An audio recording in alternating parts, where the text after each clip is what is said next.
Welcome to Talking Climate with Katherine Hayhoe. Each episode, we explore how climate change is affecting the people, places, and things we love, and what we can do to make a difference. From science to solutions and stories that inspire, you're in the right place for real talk about real change. In the last two editions of this newsletter, I mentioned how sports and the Winter Olympics both impact and are impacted by climate change. This week, I have an update from Talking Climate reader Manuel Suter, who wrote in to share a very relevant research study he and his colleague Pascal Stegman have done on this topic. International sports can produce a lot of emissions, and yet people involved in them often make excuses for climate inaction in sports. Pascal and Manuel interviewed 28 European elite athletes and sports federation employees to better understand why. They identified 5 main narratives. The people they interviewed would blame others, downplay the urgency of the problem, claim the system can't change, focus only on the downsides of climate action, and/or simply say they didn't have the resources to act. Sound familiar? I bet we've all heard those justifications. The researchers conclude with recommendations for how to turn this tide, including encouraging narratives that highlight collective responsibility rather than personal solutions. For more, I highly recommend giving their article a read yourself, which you can find linked in the show notes. Many scientific articles are behind journal paywalls, but this one is open access, which means the authors had to pay extra. Yes, scientists have to pay journals to publish their papers to make it open for everyone to read. Thank you, Manuel and Pascal. This week, we're talking about clean air wins, how warmer winters are riskier, and why to join a climate group. Let's dive in. Good news. Air quality in London, England has always been a concern. In fact, the very first air quality legislation was enacted by King Edward I.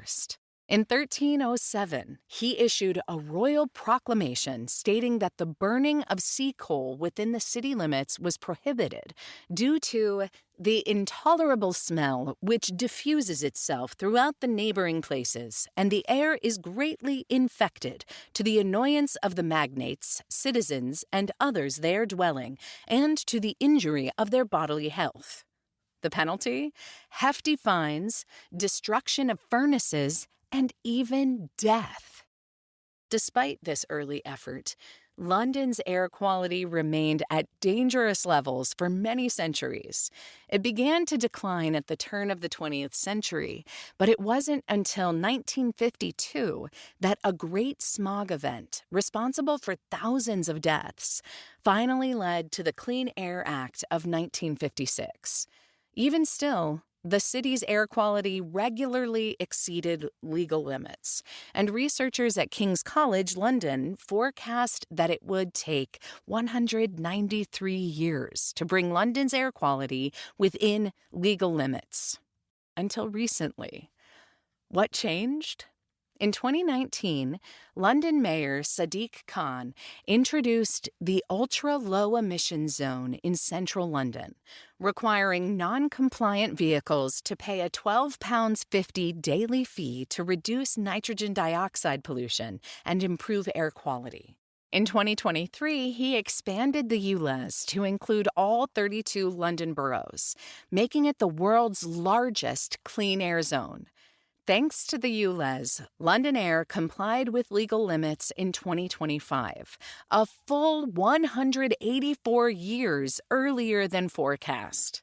Since the introduction of the ULEZ, nitrogen dioxide levels in central London have halved, and millions of Londoners are breathing cleaner air, Mayor Khan said. It also supports a broader shift towards green and sustainable transport, with growing investment in active travel and zero-emission buses. Climate action in London is not just environmental. It's a public health emergency and a social justice issue, too. While London's air quality still has room to improve, this system has been a great success. Air pollution causes an absolute myriad of health impacts, including more than 8 million deaths worldwide each year. So this clean air zone is a huge win for one of the world's biggest cities. Not so good news. If the planet's warming, shouldn't we see less snow? Shouldn't we be getting a break from winter dangers such as avalanches and massive snowstorms? Unfortunately, depending on where we live, the answer can be no. In fact, in some places, climate change is increasing these risks. It's true that in a warmer world, more precipitation is falling as rain and less as snow on average. The average snow line is moving upward and poleward, and glaciers are melting. Many mountain areas are experiencing both long-term declines in snow as well as increasing risk of snow droughts, particularly early in the season, the western U.S. this year and the Alps 3 years ago.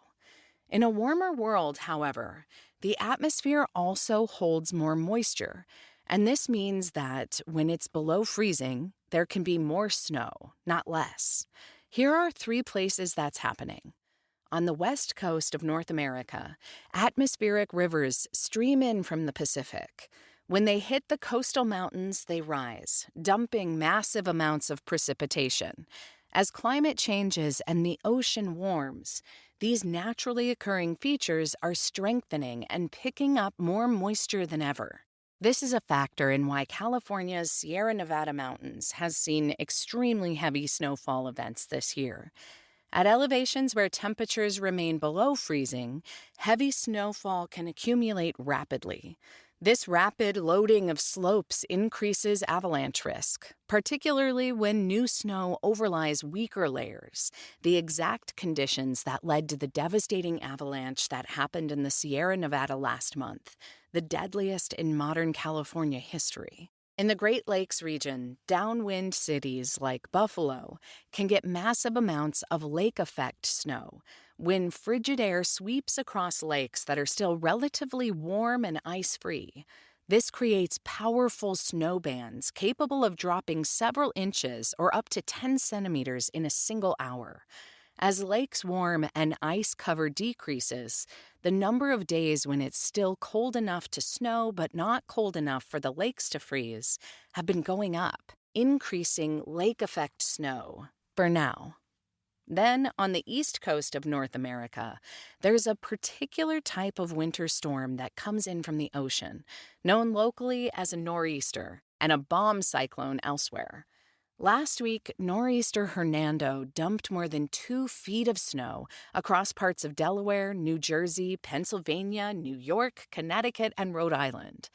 Here, too, warmer ocean temperatures are strengthening these storms as well as increasing the amount of water vapor they can turn into record snowfall. In short, climate change isn't eliminating winter.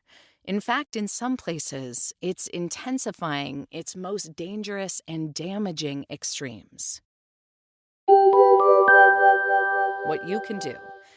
If you're feeling overwhelmed by global warming, you're truly not alone. Climate change is such a vast global challenge that many people share the same sense of uncertainty, wanting to help, but unsure where to begin.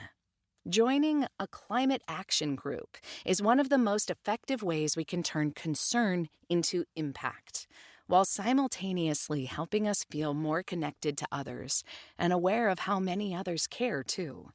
Social science research consistently shows that collective action is one of the most effective ways individuals can help drive meaningful climate progress. Don't know where to start? On Blue Sky, I've created a starter pack of national and global climate action organizations, and a second starter pack featuring the local city and country chapters. I also have a list of organizations on my website by category, including groups for parents, grandparents, and young people, nature lovers, athletes, artists, and people of faith. So this week, your to-do is this. Find a group and join it. Sign up for their email list, follow them on social media, and find out if they have events online or in your area that you can attend. Then tell someone you've joined a climate group and encourage them to do the same. Together, we can build collective strength and drive the systemic change we need.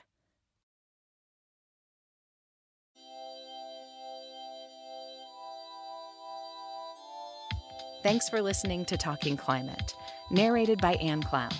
For more resources, links, and actions you can take, check out the full newsletter at www.talkingclimate.ca. Don't underestimate your voice. Start a conversation and see where it leads.